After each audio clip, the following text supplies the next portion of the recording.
యెషయా గ్రంథం 38వ అధ్యాయం. యెషయా గ్రంథం 38వ అధ్యాయంలో 17వ వచనం నుండి మనం చదువుకుందాం. యెషయా గ్రంథం 38వ అధ్యాయం 17వ వచనం నుండి చదువుతున్నామండి. మిక్కటమైన ఆయాసము నాకు నెమ్మది కలుగుటకు కారణమైన నీ ప్రేమ చేత నా ప్రాణము నాశనమును చోటు నుండి విడిపించి నీ వీపు వెనక తట్టు నా పాపములని నీవు పారవేసి పాతాళమున నీకు స్తుతి కలగదు, మృతి నీకు కృతజ్ఞతాస్తుతి చెల్లింపదు. సమాధిలోనికి దిగువారు నీ సత్యమును ఆశ్రయించరు. సజీవులు సజీవులే కదా నిన్ను స్తుతించుదురు. ఈ దినమున నేను సజీవుడనై నిన్ను స్తుతించుచున్నాను. తండ్రులు కుమారులకు నీ సత్యము తెలియజేతురు. యెహోవా నన్ను రక్షించువాడు.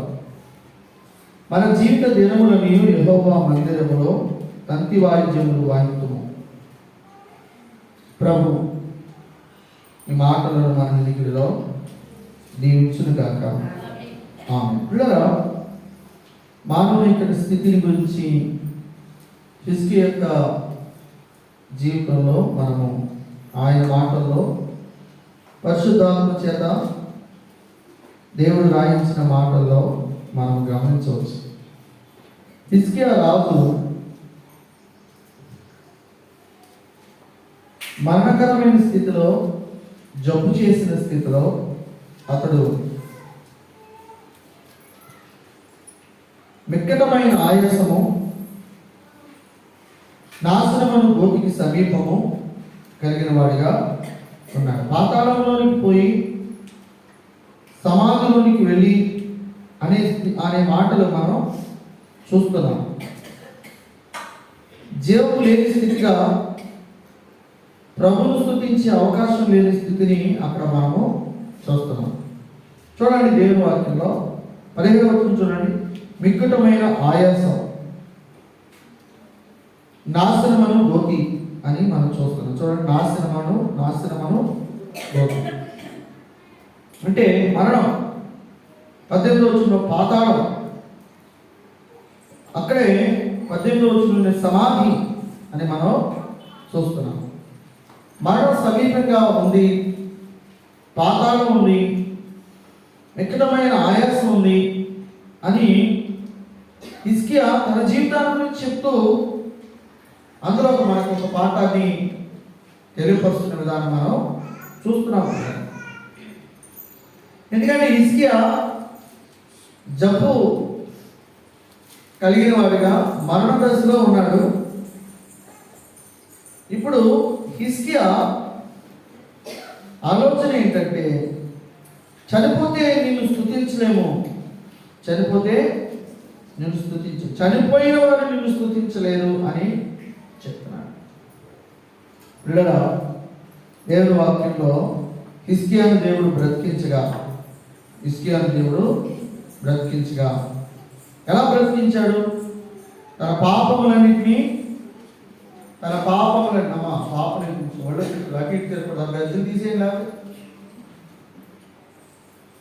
పాపములన్నింటినీ ఒప్పుకొని హిజ్కియా దేవుడు చేసిన మేలు బట్టి ప్రభుని గణపరుస్తున్నాడు. నా దేవుడు నన్ను బాగు చేశాడు, స్వస్థపరిచాడు. నా పాపములను బట్టి నాకు శిక్ష వచ్చింది, నేను చేసిన పాపాలను బట్టి నా మీదకి పాప శిక్ష వచ్చింది. కానీ నా పాపములను యేసు ప్రభు క్షమించాడు, నన్ను స్వస్థపరిచాడు అని ఆ మాటలను హిజ్కియా చెప్తున్నట్లుగా మనం చూస్తున్నాం. అక్కడ ఆయన ప్రేమ చూపించిన విధానాన్ని హిజ్కియా బయలుపరుస్తున్నాడు. చూడండి, దేవుని వాక్యంలో 17వ వచనంలో నీ ప్రేమ చేత నా ప్రాణమును నాశనమును గోటు నుండి విడిపించితివి. నీ ప్రేమ మరి నా పాపములన్నిటినీ క్షమించింది అనే మాటను 17వ వచనంలో చూస్తున్నాం. 17వ వచనంలో ఆఖరి లైన్ చూడండి. నీ వీపు వెనక తట్టు నా పాపములని నీవు పారవేసిదివి అన్నాడు.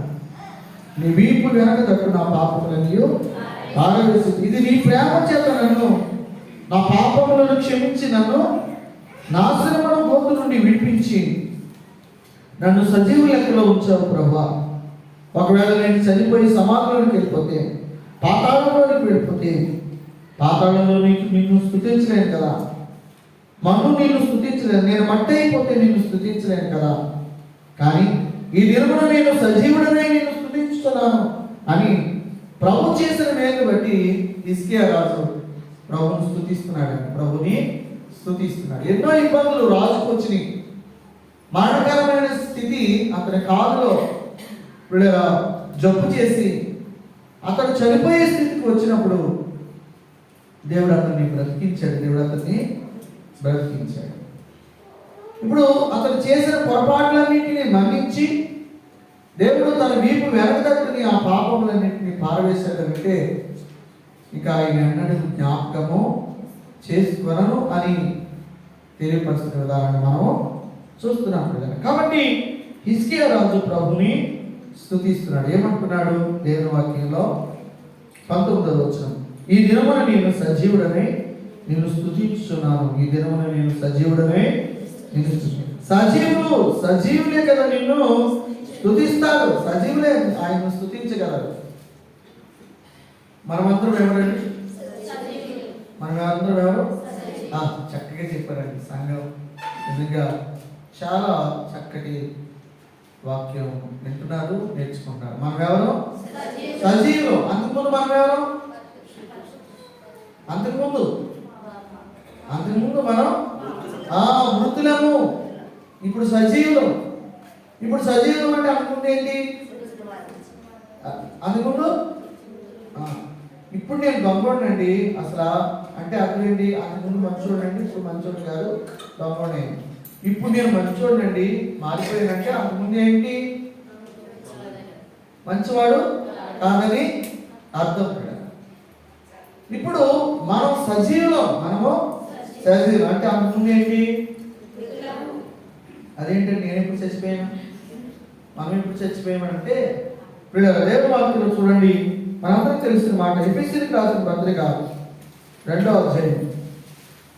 ఎఫెసీయులకు రాసిన పత్రిక 2వ అధ్యాయంలో ప్రారంభం నుండి మనం చదువుతున్నాం. చూడండి, ఎఫెసీయులకు రాసిన పత్రిక 2వ అధ్యాయం ప్రారంభం నుండి, మీ అపరాధముల చేతను పాపముల చేతను మీరు చచ్చిన వారై ఉండగా.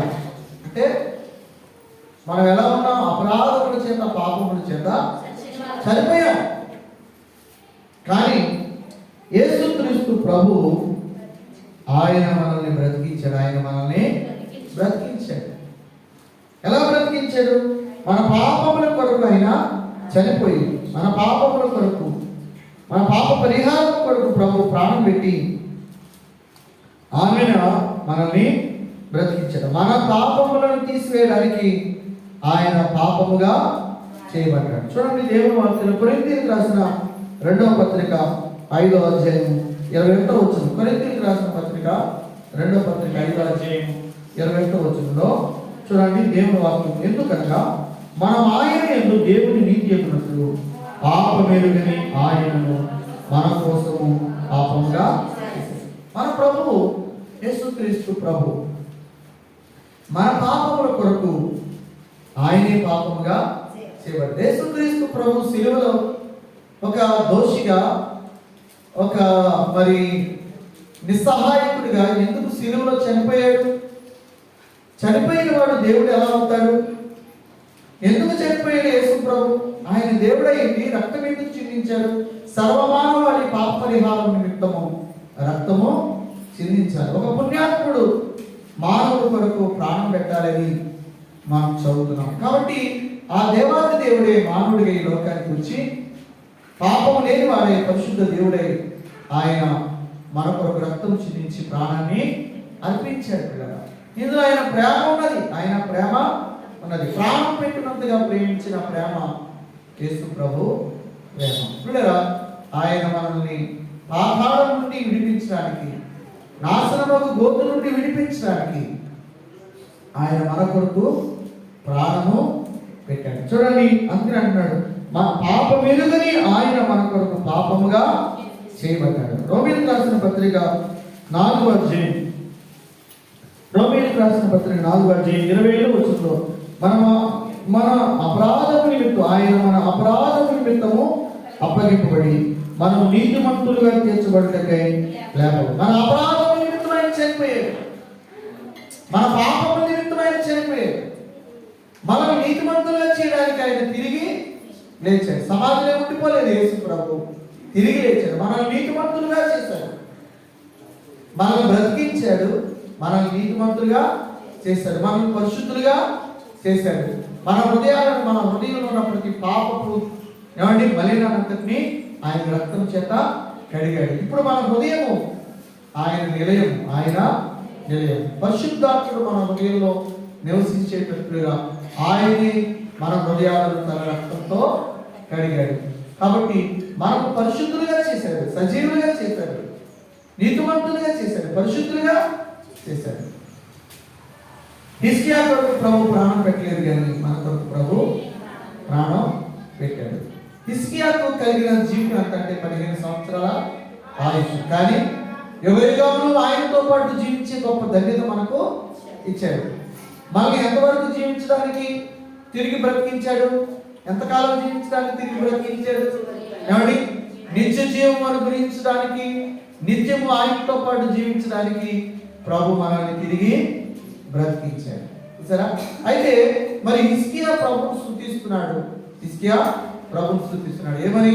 నా పాపములను నువ్వు మర్చిపోయావు, నీ వీపు వెనకట్టు వేసుకున్నావయ్యా, నన్ను మరి నీ ప్రేమ చేత బ్రతికించావు, నేను ఇప్పుడు సజీవునే నేను స్తుతిస్తున్నాను, నీ మందిరంలో నేను స్తుతిస్తానయ్యా అని చెప్తున్నాడు కదా. మరి మన జీవితంలో చూడండి, దేవుడి వాక్యంలో హెబ్రీయులకు రాసిన పత్రిక పరిశుద్ధ గ్రంథమైన బైబిల్ నుండి హెబ్రీయులకు రాసిన పత్రికలో 10వ అధ్యాయం లేకపోతే 8వ అధ్యాయం చూడండి, 8వ అధ్యాయం 12వ వచనం చూడండి, 8వ అధ్యాయం 12వ వచనం. నేను వారి దోషముల విషయమై దయ కలిగి వారి పాపములు నీకు ఎన్నడూను జ్ఞాపకము చేసుకొనను అన్నాడు. వారి పాపములు నీకు ఎన్నడూ జ్ఞాపకం చేసుకున్నాం. ఆయన దయగలిగిన వాడే మన పాపములన్నిటికీ ఎన్నడూ జ్ఞాపకం చేసుకొనను అని చెప్తున్నాడు. యెషయా గ్రంథం 43:25 చూడండి. యెషయా గ్రంథం 43వ అధ్యాయం 25వ వచనం. యెషయా గ్రంథం 43:25వ వచనంలో నేనే నా చిత్తానుసారంగా నీ అతిక్రమములను తుడిచివేయుచున్నాను, నేను నీ పాపములను జ్ఞాపకము చేసుకున్నాను అని చెప్తున్నాను. పిల్లగా ఆయన ఎన్నడూ మన పాపములను జ్ఞాపకం చేసుకున్నట్టుగా మన పాపములన్నింటినీ ఆయన కడిగివేశాడు, తుడిచివేశాడు. ఏం చేశాడు? తుడిచి ఒక బోర్డు మీద మరి నీ పాపాలు నా పాపాలు అన్నీ రాశాడు. ఏమండి, ఆ పాపాలన్నింటినీ వేసి ప్రభు ఏం చేశాడు? తుడిచివేశాడు. మన హృదయాన్ని కూడా అలాగే పాపంతో నిండిన ఈ హృదయాన్ని అంతటిని కూడా ఏం చేశాడు? ప్రభు తన రక్తంతో కడిగివేశాడు. ఇక ఈ హృదయంలో పాపం అనేది లేకుండా ఆయన కడిగేశాడు. ఆయన ఇంకా మన పాపములన్నీ జ్ఞాపకం చేసుకుంటే ఆయన మర్చిపోయాడు. అలా ఉన్న మన పాపములను పరిహరించి మనల్ని పాతాళం నుండి బ్రతికించి నిత్య జీవము. ఎంతకాలం మనం బ్రతుకుతాము? ఎంతకాలం అండి? ఈ శరీరంతో కొంతకాలమే బ్రతుకుతాం, కానీ ఆయన ఇచ్చిన ఆత్మతో మన యుగయుగములు జీవిస్తాం. కాబట్టి ఇంకా ఎంత మనం ప్రభువును స్తుతించాలి, ఆరాధించాలి. ప్రభువా, నా పాపములను పరిహరించి నన్ను బ్రతికించి నన్ను కడిగి పరిశుద్ధపరిచి నన్ను నీ వెలుగా మార్చుకుని ప్రభువా నిత్య జీవాన్ని నాకు ఇచ్చావు. అన్ని స్తోత్రాలు. హిజ్కియా కంటే ఎక్కువ నేను స్తుతించా రుణస్థున్నై ఉన్నాను. హిజ్కియా కంటే ఎక్కువగా నేను ఆరాధించా రుణస్థున్నై ఉన్నానని చెప్పి మనం ఆత్మతో సత్యంతో ప్రభువును ఆరాధన చేద్దాం. ప్రభు ఈ తలంపులు మన ఇంటిలో దీవించును గాక. ఆమేన్.